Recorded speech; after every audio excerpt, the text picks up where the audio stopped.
Voici la question. Pourquoi, Jean-Luc, est-ce que vous savez ce qu'a demandé Roger Federer à l'organisation française de Roland-Garros en 2009 ? Qu'a demandé Roger Federer à l'organisation française de Roland-Garros en 2009, Marc Menon? Bien dans le micro. Il a gagné la coupe et vous savez qu'on ne remporte pas la coupe. La coupe, elle est définitive, elle pèse 14 kilos, elle est en argent. Et il a dit, je voudrais une copie exacte de cette coupe. En général, on donne une copie, mais qui n'est que 3 fois plus petite. Oui, c'est ça. Et alors, il a demandé l'autorisation et on ne lui a pas accordé, je crois. Voilà, et ben, non, ça n'est pas la bonne réponse, Marc Menon, mais c'est une belle histoire quand même. C'est pas tout à fait ça. Est-ce que sa demande a été acceptée par l'organisation de Roland-Garros ? Oui, Est-ce que ça se passe dans les vestiaires? Quelque chose qu'il a demandé dans les vestiaires? non. Est-ce qu'il était irrité par quelque chose? Irrité, non, il n'avait pas d'irritation. D'accord, c'est pas lié au papier toilette donc. Il a demandé des triples feuilles. Oui, non, il du voulait triple molletonné en Suisse. Il voulait du papier toilette en saumon. N'importe quoi. Est-ce qu'il Non. a demandé à ce que l'on change la couleur des balles ? Non. Est-ce qu'il a demandé à ce que son adversaire change de tenue parce Son qu'ils étaient adversaire son adversaire? Parce que tu vas changer de ton ou toi, parce que tu vas te dire que tu vas pas toujours jouer comme ça, je te fous de plaque au plat dans le gueule. Parce que c'était similaire et donc on les aurait pas reconnus. Nous parle que nous. Pas tout au tennis, parce qu'on va tout nous.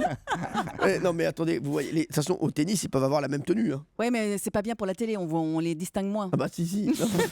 Pénaïm, elle va absolument avoir raison. Hein. L'autorisation lui a été donnée, Oui. mais en revanche, quand il s'est agi de passer à l'acte, de réaliser la coupe, c'était beaucoup trop cher et donc il n'a pas donné suite à sa demande. Donc je te passe ça, Touton. Il a eu une injonction de justice pour empêcher Nelson Montfort de s'approcher à moins de 5 mètres. Non. Est-ce que ça avait un rapport avec son équipement personnel Non, de ça. joueur Et Marc Menon est le plus proche. Hein. Ah, c'est sur les avec la coupes. coupe. Oui, il est pas mal. Il a demandé Ah. à boire un coup dans la coupe. Ah, non, mais ça aurait pu Comme être vous dites, pas mal. Est-ce c'est qu'il- que c'est mauvais. Oui.